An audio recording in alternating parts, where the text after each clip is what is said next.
Everybody, and welcome to another exciting edition of Words, Images, and Worlds. My name, as always, is Jason Dehart, and I'm joined on this episode by comics creator Chris Schweizer. Chris, welcome to the show. Thank you Thank you for so much, joining. Jason. I'm really glad to be on here.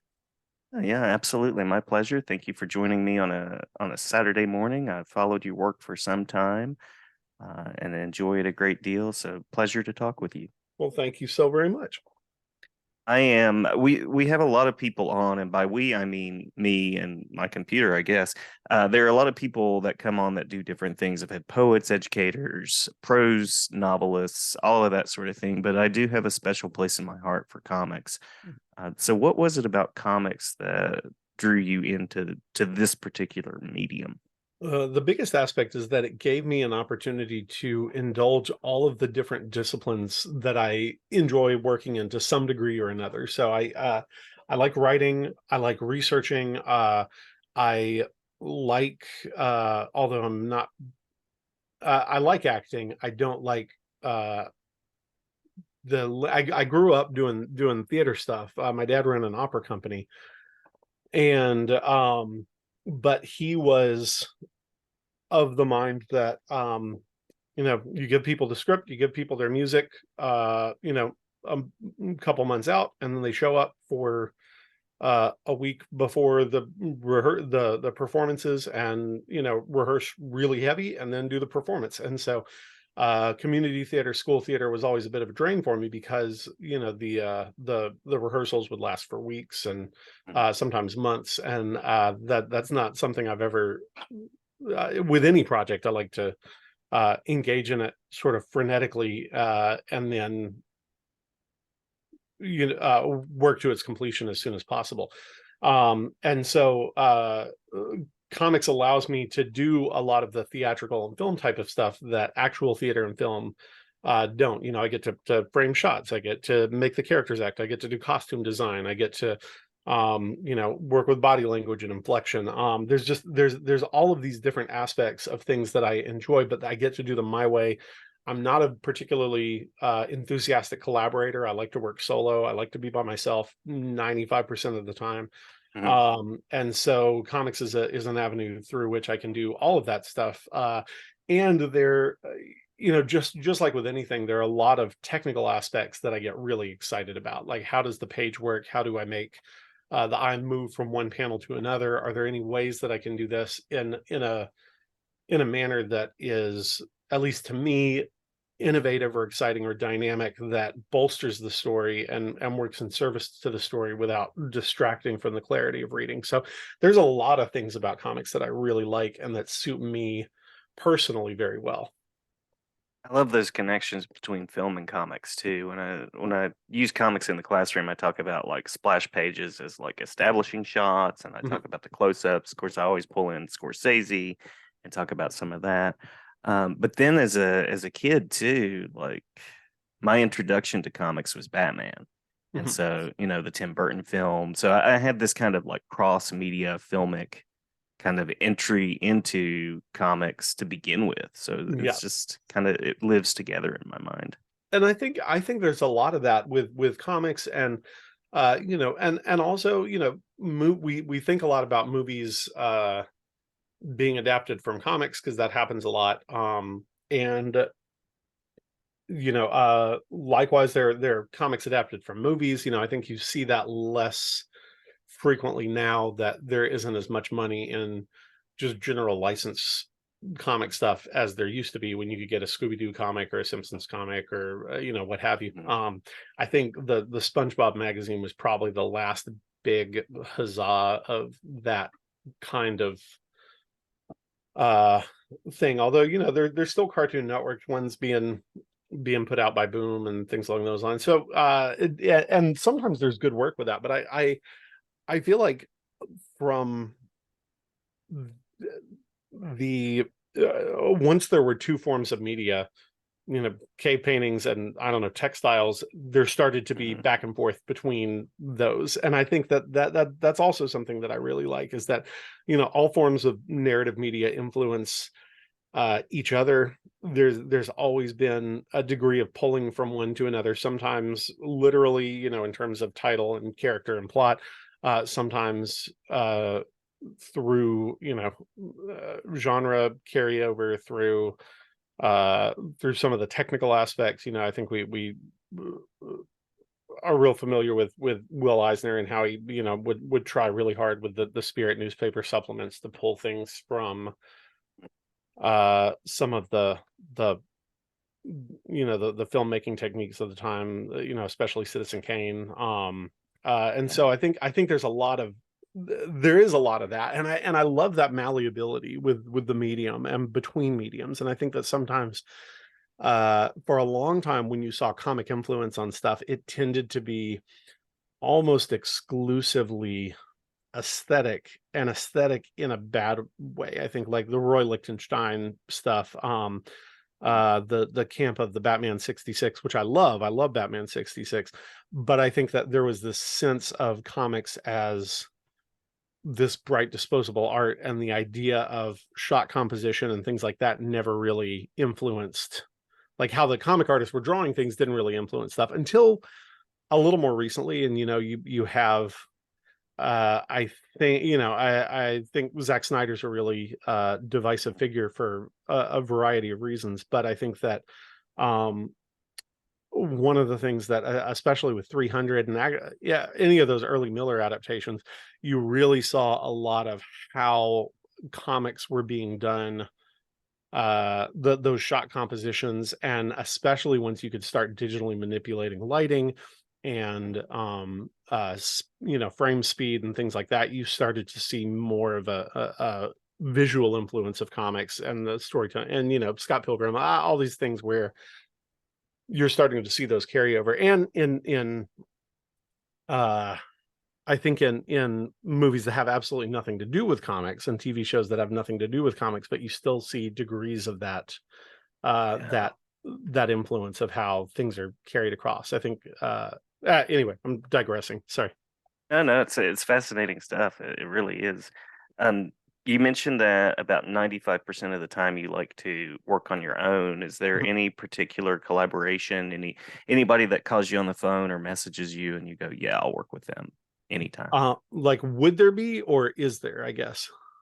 Well, I was thinking, is there, but Well, it also is would there. there the, be? the the only person that I work with, that I've worked with more than once, is Kyle Starks, who's my closest friend, my uh and we also, in a lot of ways, serve sort of, he says we're virtual studio mates, and in a lot of ways we are. We have text messaging on our computers, and we go back and forth a lot throughout the day, and that's my, the bulk of my human interaction outside of my family. And we a lot of times serve as each other's kind of de facto editors. When we're working out story things, we send them back and forth. We point out things that might be stronger, that need to be tweaked, things that are tripping us up as a potential reader. um and we are extra, and for anybody who doesn't know, Kyle Starks is a cartoonist, and these days he does a lot more strictly comic writing than both writing and drawing, although his writing and drawing is wonderful. Mm, So his most recent thing is, well, he's got like 3 books out this week. He's got 2 horror series. One is I Hate This Place, and one is called Where Monsters Lie. And I think the first issue of his Peacemaker series for DC just came out, which is called Peacemaker Tries Hard. And we are wildly different in our approach to story, in our approach to what we like, to content, to anything along those lines. But both of us uh have a very fervent desire to do the best job that we possibly can on stories. And so, as a result, I think that we influence each other a lot. Like, I have a lot, like, I tend to put more of my influence, probably for worse than better, on structural concerns, on uh the immediacy of reader clarity, things along those lines. And the the structure and technical structure of a narrative, and Kyle sort of works, and then I try to find the heart in that technical structure, which is probably not the best way to go about it. Kyle starts with the heart of the story and tries to build the structure around that, and so we're both, I think, helpful to each other in pointing out where each of the other ones could make things stronger. So anyway, we work together pretty frequently. Right now, I'm coloring. He's got a new book coming out, which I don't think he's announced yet, so I can't say the title. But he wrote and drew it. Which my favorite Kyle works are the ones that he writes and draws. I think he brings Oh a lot yeah. to the table with his art. And so I am currently coloring that, or at least right now I'm prepping the files for that, because his files have like 45 layers of art, and a lot of things that I've got to go through and figure out. Well, because I want to do color holds, like when somebody punches somebody, I want the dust cloud that comes up to be a different color than the line art, and things along those lines. And so finding like which layer the color holds are on, being able to do that. Do I collapse them all and go through and trace it meticulously? It's a very it's a lengthy process. So I'm spending more time on the page prep than I'll actually spend doing the coloring. But the plus side is once the coloring comes, it'll come really fast. So that's my 24-hour right now. Well, not 24, but anytime I'm not sleeping, I'm working on that in the hopes of getting that done by the end of May. And I like his work a lot. I actually, we were talking about Heroes Con before we started recording, and I stopped by and talked with him and made sure to meet him when I was there. And great conversation about the comics industry with him. He's a fun guy to talk to, and Mhm. Sex Castle is like the most hilarious book. It's Uh, wonderful. And yeah. I think all of his books are really funny. And even the one, I almost said something that isn't public yet, so never mind. Even like even his books that are not uh comedies at all have so much heart to him, and he's such a he's such a captivating character writer that you can't help but have moments that are funny and that are heartwarming and things like that, even in when he does tackle darker subject matter, things along those lines. And I think that that helps to balance things out and make those moments that are a little crushy or really punchy. Um, and I think that the vice versa is true with the comedy books. I think that he's got with his comedy books, a lot of times he'll have a moment that just tears your heart out. So it's he's fantastic, just incredible And writer. you are as well. Let's also give you lots of credit here because you have a Well, thanks, Jason. yeah, a wonderful versatility from history comics to, I mean, Mars Attacks, just a range of things that I've enjoyed. Maker comics. Do you have a particular favorite of your work that you like to look back at? My favorite, like art wise, I don't know what I'm happiest with art wise, but maybe either Mars Attacks or Six Sidekicks. One of the things that I did with Kyle. Mm, But overall, book wise, my favorite thing was a kids horror graphic novel series that I did called The Creeps, mhm, mhm. that I wrote and drew. And those are, I think, the best things that I've done. Like there are a few things that if I could go back, I'd be like, I'd do this panel differently. I'd do this panel differently. Largely, I'm very happy with them. I did them really fast. The intention was to do those for years. It didn't work out with the publisher, so I'm very that's my biggest publishing regret, is that I wasn't able to continue doing the creeps, because I had quite a few stories that I wanted to do, that I think would have been a lot of fun, and the kids that read it, responded to it more than they have anything else that I've ever written. I still get regular emails and letters and stuff that I think probably from kids stumbling across it in the libraries or things along those lines. And so those are probably the ones that I think are the strongest and that I think are best representative of the type of stuff that I like to do. Although drawing wise, I prefer tackling stuff with fewer right angles. Like I don't like doing modern buildings. I like doing old cottages and castles and things along those lines, just because I can really wonk them up and not worry about the aesthetics. As much as I enjoyed doing Six Sidekicks, like LA has the least interesting architecture, or at least LA Studios. And so, it's just box buildings. It's just box Yeah. buildings with corners, and I hate it. Like, it's so hard to turn that into fun and imaginative compositions and use those as background compositional elements in a way that is quick and easy. Like, especially the studio lot scenes were just such a drag to draw, because it's just flat lines behind everybody, and trying to keep those as arresting as possible was a real challenge. Yeah, the cityscape of LA, just even looking at it from like the Hollywood sign, it's like a bunch of rectangles that have Yeah, spilled into the it's middle all of this rectangles, landscape. Jason. Yeah, So uh, once bounded we by got in, smoke. once we got into the warehouse, and I had the Egyptian set piece to play with, like that's when it got fun again. But that fourth issue took me, four or five times longer than anything else, any other issue that I've drawn, just because uh give me some detail to work with. But I mean, I designed the sets. I could have fudged them up a little bit, but I wanted to give as much verisimilitude as I could for the feel of the place. Yeah, yeah, and maybe Creeps will. Maybe there's a revival series there somewhere. I Hopefully, don't know. somebody I out think there. I think there's always the chance that I could do more, more kid horror stuff. I have ideas. I'd especially like to do something that's a little more Appalachian focused, just because that's, Mhm. my general neck of the woods, and it's the world that I know. It's the world that you know.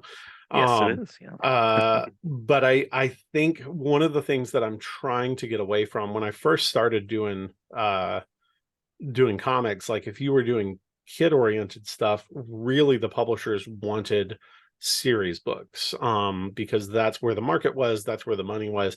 More and more it feels as though publishers are leaning more towards doing standalone solo stuff.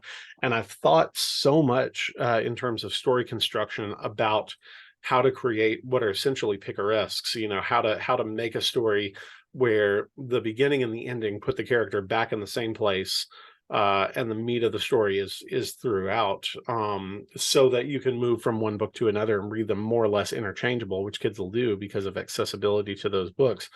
And while there are aspects about that I like, and there are things about that there are stories like that I love, like Tintin or Usagi, or any number of things. I think that because of that, it's very hard for me to think of stories in which the character becomes a dramatically different person between the beginning and the end.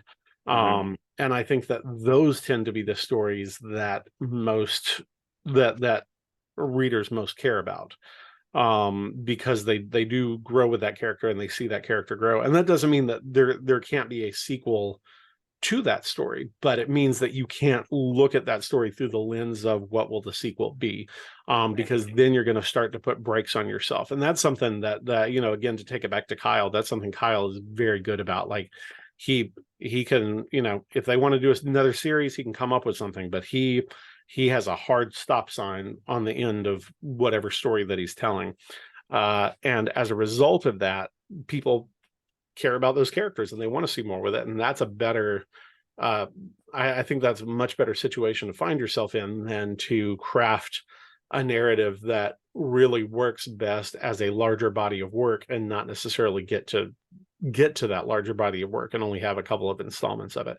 So I'm currently trying to I'm reworking what was going to be a series into a single book. And so how do now I've got to break those characters. Like, I've got to take them from being what I thought they were to being something very different, because I need them to have a beginning and an end. And if I can do more, that's great. And if I can't, then that's fine, because this book will stand on its own, is my hope. So and that's at the behest of my literary agent, Charlie Olson, who's a great advocate for comics, and a really sharp guy, but also has his finger on what publishers are looking for and what publishers are needing. And so he's very much tried to dissuade me from pitching series stuff and just focusing on solo stories. Yeah, yeah. Now you also have History Comics, Maker Comics Mhm. that I tipped off to. What is the process like of those? You mentioned research and kind of pulling those pieces in Yeah, together. well, nonfiction comics, I don't know. They're fine, and I Mhm. enjoy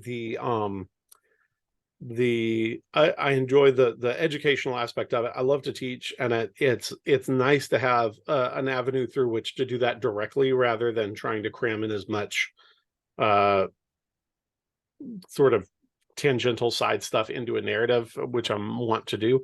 But so I do like having that. And it's fun. It's a fun structural challenge how to figure out how to present this information in a way that's helpful.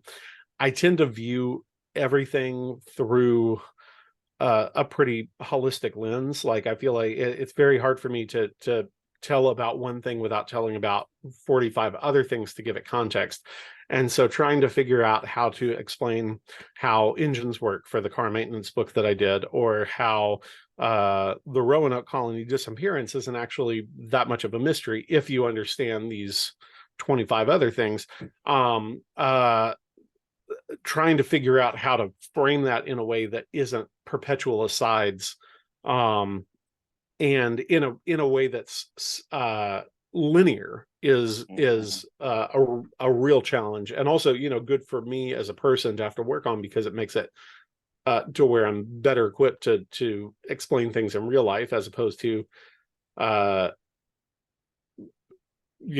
to get this you have to get this, and to get this you have to get this. So to try and figure out a way to introduce those elements into a linear narrative, to where even though you have to understand this or that to know what's happening, there are moments where that information can be presented. So I do enjoy those, but there's absolutely something enthralling to me about or that enthralls me about crafting a narrative, solving the problems for the characters, figuring out, oh well, this is how this clicks. This is how this clicks. Mhm. The imaginative aspect is to some degree lost with the nonfiction, and it's much more puzzle solving, and I enjoy the puzzle solving a lot and the thinking outside the box and things like that, but there's something different about that versus whole cloth invention, and the invention aspect is a real delight for me, and so that's Mhm. why I tend to favor fiction, even if my fiction isn't necessarily as strong as my nonfiction yet. I hope that it will be someday. I mean, I enjoy it though. I do. Well, I thank you enjoy very the much. fiction. Yeah. And yeah, even working in a world like Mars Attacks, which is kind of a licensed world, you still get to invent the world in some way. Yeah, Visually, there's still lots of possibilities. yeah, there absolutely is, and I think and it the difference between working with Mars Attacks, or with Mars Attacks, whose license holder is Tops, versus Disney, with I wrote the Pirates of the Caribbean comic, which Mhm. Joe Flood, who's a just fantastic artist, who's got a couple of books coming out, uh is he did the art for and did a great job. But the difference between the leeway granted to you by Tops, I think largely due to the work of our editor Kevin Kleiner, who is just really, he was the licensor whisperer. It was staggering versus the degree of uh control and direction that a larger company with a property, a franchise that they're wanting to protect dearly, like Disney, Yeah, does yeah. with Pirates. So it was a very different experience, and it's also largely not for me. Like I've got a specific idea of, I think that this is what makes these movies work, and I think that we need to incorporate those elements into the comic, and the license holder might say, well, no, this is what we want to push, and we want to incorporate those, and so it becomes a balancing act of trying to do that. And so there is a degree of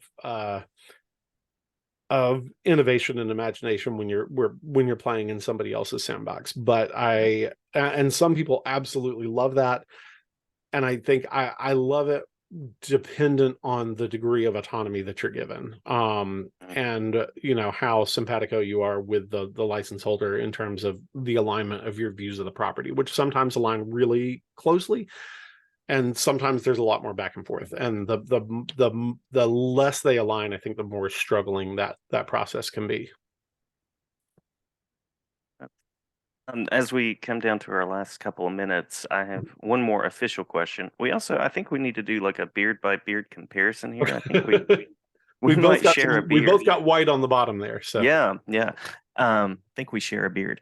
So I typically like to ask toward the end of the episodes, upcoming events, upcoming titles or projects that you can talk about or hint at. I know you'll be at Heroes Con, so I hope to connect with you in person there. But anything like that that you'd like to kind of hat tip?